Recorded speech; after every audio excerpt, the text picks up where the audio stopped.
Welcome back. Our trip around the world continues.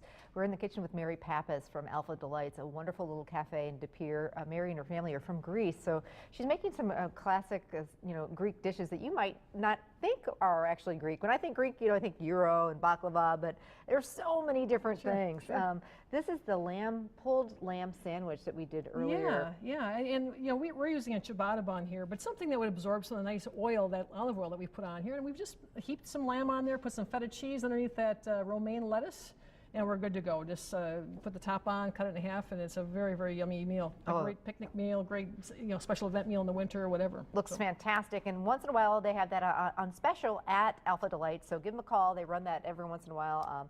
And if you want to try it there, don't want to make it, you can get it right there at Alpha Delights. Alpha Delights is known for their pastries, and you just kind of glare into the case, all different types of pastries. So we're going to make a dessert. When I think Greek desserts, this is not something that would come to mind. You walk into a pastry shop in Greece, and you'll see a few things at every one. And one will be baklava, of course, and a whole variety of baklavas. Walnut cake. Usually there's a pan of walnut cake by the door, and you go in and buy as much as you want, but it's a very, very common thing. And dipless is another thing that you'll see in lots of bakeries, and that's something that we make now and then, again, for special events that we have. So the basis of this is reusing what's abundant and what you have available. And in my house, whenever there's a little end of bread left, I stick it in a little spot in my cupboard to dry out, and then I grind it up. And that's the basis of this. This is using the ground up dried bread and walnuts. Oh, really? So it's a walnut cake. Interesting. And then it's poofed really from eggs. Okay. And what we're going to do, I'll get started with it because it's a few steps, and again, steps that you can do, get yourself staged well for it, so it's not too much of a crunch at the end. But what I'm doing right now is I'm mixing my sugar in this recipe with orange zest. Now, basically you zest one orange, and about 2/3 of it goes in here. Okay. And then 1/3 is used for a syrup. Okay. And I always mix my zest and sugar when I'm baking because it distributes the flavor a little bit better than if you just throw it in by itself. Okay. So that's what I'm doing there. I've beat the yolks of 6 eggs, and we're going to just put that sugar in here now. And look at how, so that's just 6 eggs. 6 eggs, and you beat them for a really long time. Yeah. It looks that gorgeous yellow color. The color changes immensely as you get more and more air in there. So we'll add that sugar to the egg yolk. Okay. And meanwhile, I have a mixer over here with some egg whites, the same 6 eggs, now the whites of those eggs. And if you wouldn't mind just finish stirring that together for me. I'll just double check to make sure we're good with this. It smells so good with that orange. Oh, that orange, yeah.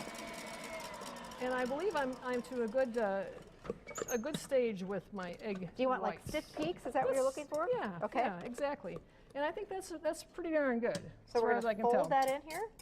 Exactly. And I'm gonna transfer this to a bowl just so we can see what we're doing better, and I can fold a little bit better in this big bowl versus the mixing bowl.